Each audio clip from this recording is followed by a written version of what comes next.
Hello everybody, Ben Rogers here, the Raptors Digest. We have a special podcast here today. Got a couple of special guests, so if you guys want to introduce yourselves, take it away. I'm Dexter Gordan, the head of sports marketing for AND1 Basketball. What's up, guys? I'm Dmo, marketing manager here at AND1. I'm Ryker, obviously everybody knows me. So we're talking Fred VanVleet, AND1 partnership, and the release of a new shoe, but really they're turning around this whole brand here, and every Digest fan is high on Fred VanVleet. Me and Ben, we talk about him. There's been uncertainty. Will he get re-signed? What's going to happen at the trading deadline? Fortunately, we have this core group, and we think it's going to make a playoff push. And so from our perspective, you're coming in at a good time getting a guy that's just on that hockey stick trajectory in the league in terms of fandom, and he fits in really well with Toronto. So, you know, what did it take for you guys to bring in Fred to your brand? Yeah, well, I just want to clear something up that, you know, we didn't just jump on Fred after they won the championship. I've been trying to sign Fred for 3 or 4 years now, and everything just never kind of, didn't work out. But this year, everything kind of worked out. So, you know, I've been watching him since he was at Wichita State, and I love this game, gritty, and he just fit what AND1 is about. Yeah. You know, that gritty point guard, and he just fit everything that we were looking for. So, yeah, I've been trying to sign him for like the last 3 or 4 years, and it finally worked out. He loved the product, he loved where the brand was going, and everything just clicked, Yeah. So. And so now you're releasing a new shoe. He's been rocking these. What's the title again? The Attack 2.0. Yep. So we got these. We're going to be putting up graphics and stuff as we're doing the pod. But we're trying not to keep it too promotionally. Yep. Yep. So what does it mean? Like, what does it mean to have Fred VanVleet? Because Ben and I were talking on the way up, and we're like, man, what would it be like to play one-on-one against Fred VanVleet? And we're just saying he's, like, he must be just so intimidating, like so physically overpowering when you see him, and like we just hold him in such a high regard because obviously we're watching him every day. You guys get to interact with him, you get to bring him in the brand. Like, what is he gonna do? Like, why is it important to bring Fred in with you guys? Because he fits our DNA, and I don't just say that. Like, he's literally the embodiment of what AND1 basketball is about. We're represented from the East Coast in the United States. Philly, that's where we're from. New York, that's kind of where we reside right now. That street ball culture. Fred has that embedded throughout his whole game. He's just a dog. Yeah. So we can connect that with the powerful, heritage behind our brand, and now you have a really dope product that he's playing in. That's just the perfect package right there. It's something we call street ball mentality, where you could put any player that we sign. How we kind of look at it is not only can this player go play in the NBA and perform, but you can drop him in any street ball or playground court in America. Or in Canada for that fact, and he could still get busy. He can still get buckets. He can still, it's just that mentality, So Fred checked all those boxes for us, and he's a great person off the court too. He's real quiet, laid back, but you see a different Fred when he gets in between those lines. Absolutely. So like David said, everything about him just kind of connected with the brand, and everybody who's, they're saying that, it's like it was a match made in heaven. Like the brand and him, it just clicked. That's awesome. And Fred VanVleet, he's become a fan favorite up in Toronto, and a lot of that's the consistency that he's brought to the table, his ability to just go out in clutch situations, even being an undrafted rookie. You brought up how you were trying to recruit him into AND1 brand for his whole basically basketball career. So, what has set Fred apart differently? That mentality, and how is that sort of representative of the AND1 brand, and why you guys want to bring him in? He lets his game do the talking. You don't hear much from Fred.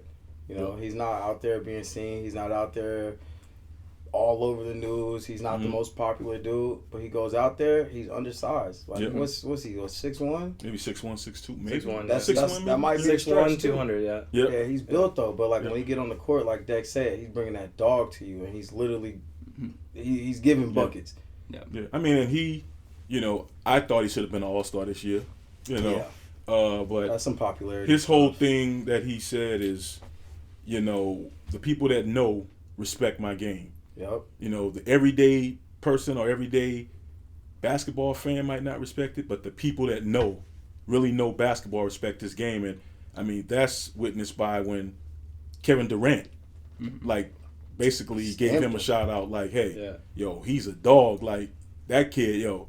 So all the guys who play in the NBA, they know. Yeah. You know, you can hear now, it's starting to get a little louder now. You got other players, you got coaches, you got, you know, the guys on TNT, and people are really, like, starting to sing his praises now. But, you know, I saw it from back then. That's why I always wanted him to be a part of the brand. Yeah. And you bring up the All-Star, how Fred probably should have been an All-Star this season. Up in Toronto, it's been kind of a thing known that our top players don't necessarily get the same credit that they deserve. Terrence Davis, we were talking about him earlier. Should have made the rookie game. Yeah, should have been a rising star, definitely, especially the way he's been playing as of late. Statistically, he is per 15 minutes. He is like the top rookie by a landslide. He's the top like 5 guy in the NBA for his for point difference. Numbers don't lie, man. Yep. So that kind of underdog mentality, I feel like that's something that is really reflected in not just Raptors players, but really embodied by Fred VanVleet there. Well, dude, Fred himself is crazy because he's not an athletic guy. You mentioned he's about 6'1". We're playing him in tandem with Kyle Lowry in the backcourt, and we were running this against Philadelphia. Like, there was a little bit of struggles with Philadelphia, but Golden State, by no means are they a small team, and we run a small ball lineup where they're scoring over bigs like 6'8", 6'9". Like, they can just do crafty things. Like, he's not out jumping anybody, but man, he's a beast for sure. Yeah. But man, my question is, because Ben and I complain about this all the time, that the American media, focusing on basketball. Okay, so the Raptors were going to lose in every series. Right? They won the championship. Even the Magic. They said even the Magic we were picked to lose. When we lost Kawhi, they said it was only Kawhi that won the championship. Yeah. We now have the best record of franchise history over the amount of games that we've played. No Kawhi, right? We're a second seed. We're third in the entire NBA, right? Is bringing in a Canadian guy, or well, he's not Canadian, but a franchise player for the Toronto Raptors, a Canadian franchise. Is that limiting yourselves? Like, does he have clout outside of Canada? Oh, like, man. The complete opposite. I mean, like I said, people that are in the U.S. that, you know, watch basketball, they're telling us that that's a great pickup. Yeah. You know, it's a great pickup. And it's funny, like you said, after Kawhi left, when you're looking at the teams that everybody is picking in the East, and you don't even mention Toronto, I'm like... Yeah. Oh, it's disrespectful. Yeah. I'm like, yeah. And you guys, you know, you got... The Raptors got OG back this year, you know, and I'm like, they're going to be tough, you know, but everybody's kind of like, they're talking Milwaukee, they're talking the Six. I'm like, you just forgetting about the Raptors. And now look what's happening. What's 13-game win streak? Yeah. I'm going to tell you why. They play team ball. They play team ball. That's the thing. The league is based around superstars, and like that might have worked 3-4 years ago, but now teams are the dynamic of, you know, I mean, a good franchise. Yeah. And they really look comfortable together, You bring up the superstar point, and obviously guys like Pascal Siakam, Fred VanVleet, they don't necessarily have the clout as a Kawhi Leonard, a Giannis, or one of those players, LeBron James. But the one point that we've been bringing up is the players that are able to close games. And, you know, not necessarily, because everyone says you need that clutch gene, that superstar mentality. And we've been kind of looking for Siakam to maybe take that leap. But it's really been Fred this season. And we saw it in the NBA Finals last year and against the Bucks. He was hitting threes left, right, and center. Is he a guy, is that kind of clutch gene another thing that... Yeah, and Fred reminds me of this way with Kawhi. His facial expression never changes. You can look at him at any point in the game. If they're winning, if they're losing, if the game is close, same expression on his face. Calm, cool, calm, cool. You know, he never allows the team to speed his game up. Same pace. You know, same pace. But like you say, like we were saying before, when it's time to pass, he passes. But when they need a bucket, he knows how to go. He knows how to get that bucket. He's going to get a bucket, or he's going to get a foul, get to the line, get some free throws. But when they need a bucket, he's going to get that bucket. Yo, the non-selfishness is what really makes Toronto and Fred. Yeah. So that really helps, man.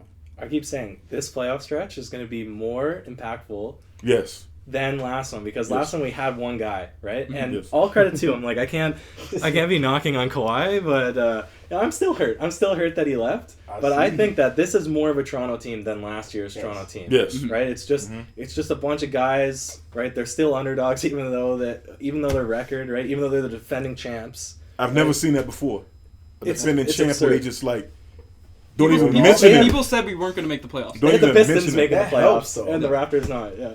Seriously, that helps. Nowadays, when JJ Redick said it best, dudes are more worried about what they look like coming into the game. Mm-hmm. The Raptors, like, they're underrated. When you don't get all that media attention, when you don't get that shine, it helps you to lock in and focus. I mean, they're And starting to get it, and I'm starting to hear more people talking about them now.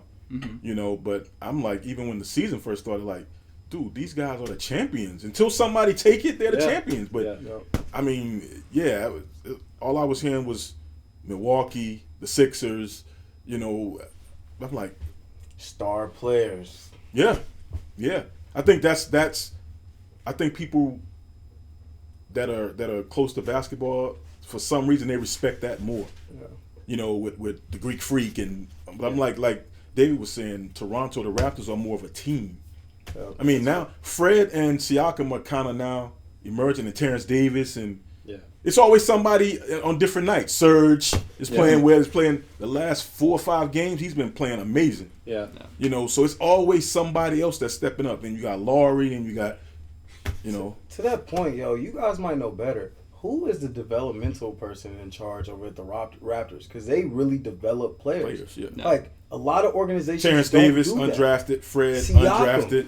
Siakam, you know, they developed into the elite players that will come to be stars and superstars. Hey. Well, that's really started with Masai Ujiri coming in. I was getting ready to say. Yeah, he's a beast. You guys better keep him. Do not Don't let the him go to Knicks. New York. The Knicks. Oh No, my that's God. You guys probably want the Knicks to take him, Don't right? let the Knicks get Or are you him, guys man. Brooklyn fans? But, We're Fred fans, man. Okay. I'm more of, I don't have teams. I like watching certain players.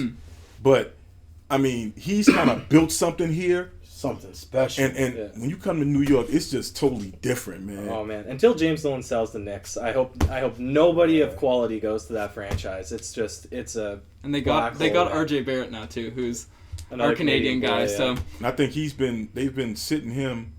I don't know. Yeah, they've been sitting him. No, he's been injured for a bit. Yeah. Yeah, but their lineup's a mess. I mean, if you look at the Knicks roster, they have guys that you basically take every guy that was supposed to be a budding rookie, you put them all into one team, and then they all suck. And That's then you give, literally the New York Julius Knicks. Randle with Yeah. $80 million. You waste your money. it's Right. tough. And then to juxtapose that, the Toronto Raptors you guys brought up, take in guys like Fred VanVleet, undrafted, Yes. and unknowns, And develop. Terrence Davis, Well, Norman Powell. And two New York Knicks fans, they want a championship right now. Oh yeah. They don't want to wait. They don't have time to develop guys. They're like, no, we want it now. Yeah. And it's hard. And, and we always say, people always think of, I'm going to play in New York because of the marketing and I'm going to get money, these marketing deals. But they don't know how hard it is playing in New York. Fans are cruel. The media is cruel. So it can be hard, man. You better not be on that subway and have a bad night or be out in the street. No, it's serious. Yeah, no, I You believe bum. That's what they going to call you. it. I believe it. No, that's a little... But if you're popping into New York, That's a little nice. Yeah. That's a little nice. We're going to keep it G-rated here. Yeah, yeah. But we're hoping, really hoping, that Fred stays here because I think this is kind of his home. Mm-hmm. I think he's comfortable here, and I think they're building something special here with all those young players. So I'm hoping, he stays. We're hoping he stays. Yeah, like seriously, like I'm for real. I kind of feel adopted here in Toronto just by like being associated with Fred and working with them. You guys show so much love. Like we get it all over, and it's like it's something special. Like you don't get that in New York. You don't get that in the LAs. Like it's more about that stardom and who you're associated with. Here, the whole country embraces you as family. That's a big question I wanted to ask for you guys as marketers, looking to promote the AND1 brand, find players and all that. People talk about Toronto, and as we brought up earlier, in the American media, not really talked about a lot, but there's a huge fan base all across the country here. Definitely. So how do you guys look at that, as people that are, aware to these things and looking deep into the actual fan base and the people looking at it? How do you guys see the Canadian sort of market for players like this? Well, that was there's some great players coming out of Canada. Younger players, but I mean that was a big thing to me. Not only Fred being a great player in here, I stressed that the country has one basketball team and they really get behind it. Yep. I mean, if you look at those games when all the people out there, Jurassic Park, I'm like, that is crazy. So I said, guys, let's go in with Fred and let's really attack this And how many people showed up to the championship parade? It was like 2 million people. 3 million. 3 million. It's almost the entire Toronto population. Yeah. And you look at the whole country, because Ryker and I both are from Newfoundland, completely far east, right? So and there's people all across the country. The Jurassic Parks were happening all over. And one thing that was really interesting to see last year, and it's a competitor of you guys, New Balance, with Kawhi Leonard. Yep. They really started selling the shirts and all that sort of stuff, and it really picked up. But after he left, they just transitioned everything to LA. Everything out. Yeah. Right? So do you guys see kind of the support that they got, obviously lost in Toronto and Canada, especially the way it did? Do you see that sort of potential with you guys there and the new budding stars? And Definitely. It's there for sure, but it's I think it's a little different. With Kawhi, no one knew what really was going to happen. With Fred, he was already here and cemented there. So that love and that authentic, it's a different type of connection. They've grown with Fred. They've grown to see what he can do. Kawhi came, delivered, left. So it's a different type. And as a brand too, we don't want to just come to Toronto and take. Nope. We want to also bring some things here, some community things, and also we want to bring some AND1 flavor here. We want to bring some street ball stuff here, kind of in the summer. Yep. You know, where we can kind of bring that whole street ball essence from New York, that feel, and we want to bring that here. Absolutely. To kind of let everybody kind of experience that. You know, so we want to also bring some things here. Like Dex said, it's one thing to talk about it. And have you guys been to New York? And like, have you ever been to any Dykeman or have you been to any of the street ball tournaments? No. See, it's one thing to talk about it when you actually experience it. Yeah. Man, if you're a basketball on a summer night, man, to go to a street ball game in New York. Man, I see the rollout plan here. It's the I'm essence. getting the vibe. And then that's what it's about. It's about building a brand. And it is a good spot because we have, it's a good concentration of people. Yep. They're super passionate about the Raptors and basketball, right? You got guys, it's the best sport because we have a lot of immigrants coming in. It's way easier to get into than hockey. That's why it's becoming so popular, right? And then we have, like sneakerheads, guys that know a lot about the sport. So if you can build that culture up here, I think it would be... That's the way to do it. That's the You plan. just hit on something, man. Toronto, there's a lot of immigrants. It's diverse here, man. New York, that whole energy is very diverse, and I think that's an opportunity too. Like, you have people from all types of cultures and things like that, and they all have one thing in common: basketball. And the Raptors provided them that. So that's an opportunity for us to really just kind of touch different people and be able to bring that New York street ball feel and spread that to even more countries past Toronto. Yeah, man. Are we probably getting close to time there on this one? Yeah, it's a good combo, about 18 minutes in. I would say, okay, two things. You don't want to sound too much like Charles Barkley on this pod. Once you're inducted into Toronto, we're accepting you guys here now as a brand, the Raptors Digest. You don't pronounce the hard T at the end. No Toronto, just Toronto. Toronto. Yeah, Toronto. You're gonna sound like Charles Barkley mispronouncing the names. Well, Valenciunas. He mispronounces everybody's name, and he doesn't even care. Charles just keeps going. Charles just keeps going. He chops up everybody's name. Give me another 6 months, and it's gonna have to kind of grow. Yeah. But can we say T dot the 6? Yeah, man. You got everything. We can say the 6. Listen to one Drake song, you just know all the words. That's the biggest Drake fan in the world right there. Hey, shout out to Alexi. But we wanted to do you guys justice here too, because you got this super cool shoe drop. So tell us about that. It's coming up tomorrow. It's at Foot Locker on Yonge. Maybe just whatever the highlights are of that, man. Like, you're super excited. We're excited about it. Absolutely, man. Well, we had our official release yesterday, and people actually camped out at 6 a.m. In the snow.